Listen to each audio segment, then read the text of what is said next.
It's 5:45 p.m., which means it's time for BCTV's weekly media roundup, 5:45 Live. I'm Abby Sherlock. And I'm Roland Boyden. On deck tonight, tragedy in Marlboro with this week's fatal fire, recount results in the Select Board's one-vote race between Avery Schwenk and Dick DeGray, prep for this Saturday's special rep town meeting on the police fire relocation, and much, much more. All that and more in just 15 minutes, so stick with us.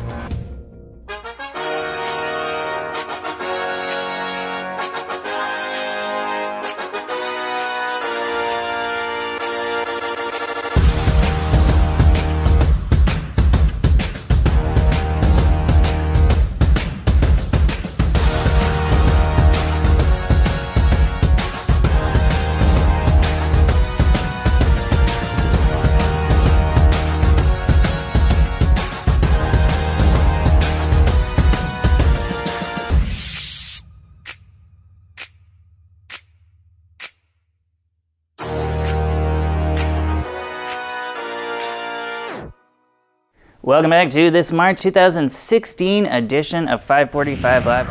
And with that, into the headlines we go, and we'll start in Marlboro. A tragic house fire on Augrey Hill Road has claimed the lives of sisters Laura and Elizabeth Mulligan, ages 41 and 46 respectively. The fire, which was initially called in as an electrical fire, was responded to quickly by the Marlboro Fire Department, who learned from house owner 71-year-old Nancy Mulligan that while she and her neighbor had been able to rescue their pets from the house, her two daughters were both still inside, a tragic fact that was confirmed after the fire had been controlled when two bodies were discovered inside the house. At this time, the Vermont State Police Arson Unit has issued its initial findings, which cite smoke inhalation as the cause of death for both victims. At this time, they have not deemed the fire or death suspicious. Some photos there courtesy of Reformer photographer Christopher Ratter, who posted those to reformer.com, where you can find more on this story. All right, next up, Brattleboro vote recount talk here. It all started with a single vote, giving Avery Schwenk a 1,505 to 1,504 vote win over Select Board one-year seat competitor Dick DeGray. So in the race for Select Board, there's one vote difference between Schwenk and DeGray. A margin that led to DeGray requesting a recount that took place last Thursday and reversed the count in DeGray's favor, giving him a win by just 7 total votes. And here are the final results. DeGray, 1,505. Schwenk, 1,497.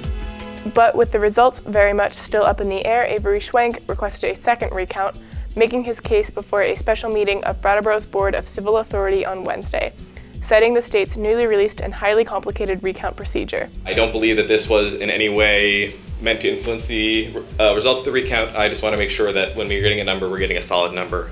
And I believe that the statutes have something in place in order to help account for human error.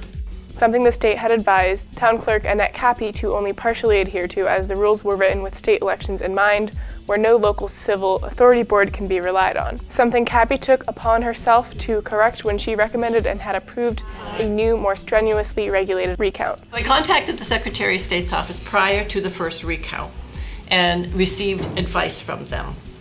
It was well-intentioned advice, but it was incorrect. Consequently, I knew what the statute was, I knew what the Secretary of State's office was recommending, and that they didn't match. That's what was to be followed, and it was not followed. So I take full responsibility for that. That recount, which ran all day yesterday, had these final results. You'll count in teams of 4, 1 person to call out the votes, 1 person to observe both the reading and the marking, and 2 to record the votes on separate tally sheets.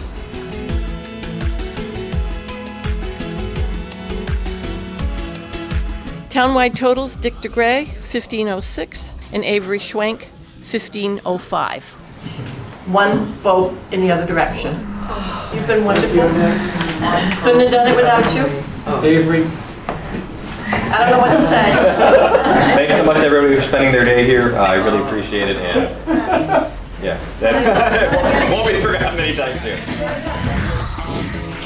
Now, this year's voter turnout in Brattleboro set records for percentage, with nearly 45% of all eligible voters in Brattleboro making it to the polls last Tuesday.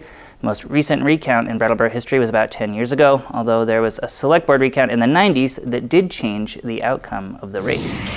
Next up, this past Saturday was a big day for the Town of Brattleboro board members, officials, and taxpayers, as Brattleboro's representative body gathered at the BAM's multi-purpose room on Saturday morning to discuss and ultimately vote on how best to proceed with the town's police fire facilities upgrade project. The final vote after 3 hours of deliberation was resoundingly in favor of relocating the police to Black Mtn Rd, with the final tally: 111 yes votes and 27 no. We had 138 ballots. Of those 138, we had 111 yes and 27 no. You know, a close vote would have still been action. It would have still enabled us to move forward. The overwhelming majority vote is more of a mandate. It's more of a really strong statement by the community that not only do we recognize that we need to address this deficiency in terms of upgrading the police facilities, but that we have found the best solution we could find in having that be up at Black Mtn Rd. And so we're really grateful for that today. The reps now turn their attention to regular town meeting, which again kicks off at 8:30 on Saturday at BAM's. And while it won't involve any police station specifics from the first round this past Saturday, there will be plenty of budget items to debate, like whether or not to include plans for a second floor expansion/renovation at the proposed central fire upgrade. Both meetings will be broadcast live on BCTV Channel 10 starting at 8:30 a.m., streaming live at brattleboro.tv.org, and available to stream on demand the same weekend. All right, now speaking of Brattleboro budgets, work is scheduled to commence this weekend on the crumbling Green Street Extension retaining wall that overlooks Harmony parking lot, a long-stalled project that has finally had the necessary injection of state VTrans grant money in order to proceed, a story that will play out in a similar way this summer when work is slated to begin on the currently one-lane hobbled Elliott Street Bridge.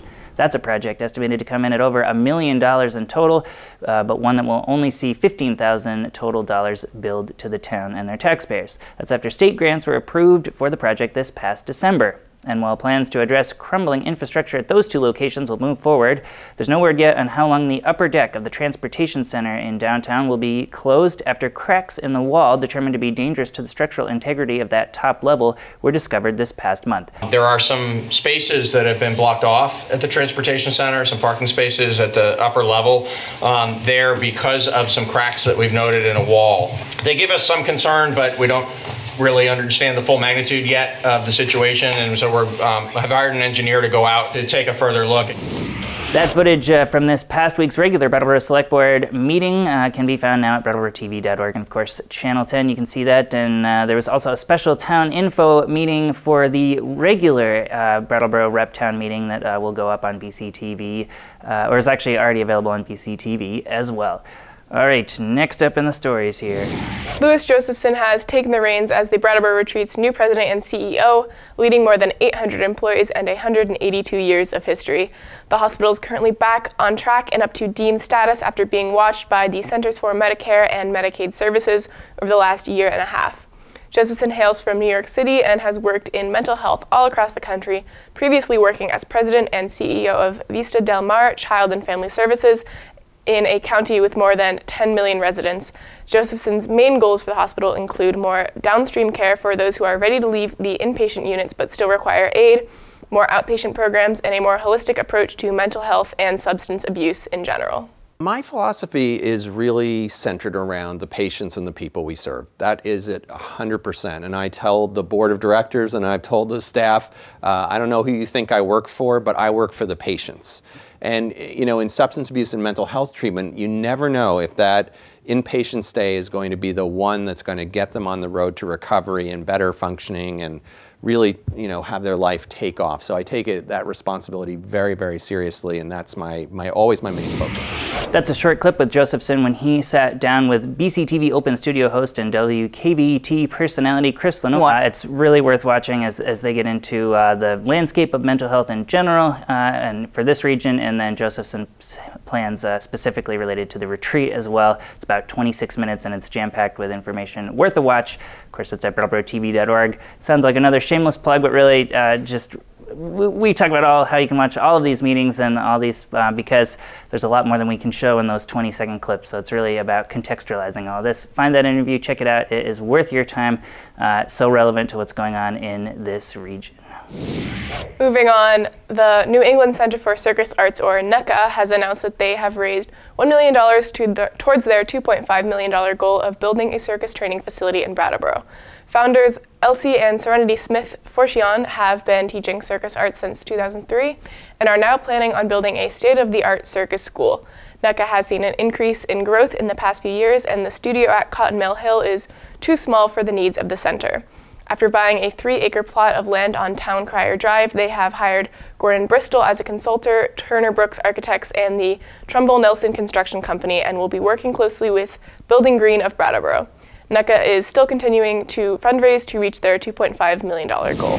And we're looking there at some footage from this past weekend's big NECA event at the Latches Circus Spectacular. That was courtesy of hardworking BCTV volunteer and 545 Live correspondent Esler Oreste, who got us some of those clips from Circus Spectacular to check out here on 545 Live. All right, next up, Vermont Governor Peter Shumlin visited town this past Tuesday to discuss the discovery of harmful substances in the water in Bennington, including the acid PFOA, a chemical linked to cancers in the kidney and pancreas, which was found in the water late last month in North Bennington, as well as in New Hampshire. Since the discovery, 123 wells have been tested, and homes within a 1.5-mile radius of ChemFab plant in North Bennington are being advised not to drink or cook with the water. Environmentalist Erin Brockovich and her legal firm are aiding North Bennington in their ongoing investigation of harmful chemicals found in several drinking water samples across the country. And with that, it's time to launch into our BCTV video calendar, which is all sponsored by the Brattleboro Savings and Loan, as their generous contributions to BCTV each year help fund our weekly look at area upcoming events. And we'll start by talking about the Women's Film Festival, which continues its second week of films at the New England Youth Theater, presenting a total of 38 films, 25 full-length and 13 shorts, all directed by and about women, with all proceeds benefiting the Women's Freedom Center here in Brattleboro. Complete info on all the films, the schedule and trailers for those films, find out which ones you want to watch. You can find it all at womensfilmfestival.org. Next up on the calendar, the Wyndham World Affairs Council will be presenting Dr. David Adams for a talk on the culture of peace, Friday, March 18th, 2016, from 7 to 9 p.m. at the Marlborough Graduate Center. Dr. Adams, a former employee of UNESCO, is now the coordinator of the Culture of Peace News Network and is devoting his career to fostering the culture of peace. And before we close out this edition of 545 Live, let's take a look at this weekend's weather, courtesy of the high school's morning news advisory broadcast crew, BUHS TV. 4 out of the next 5 days, it's going to go below freezing.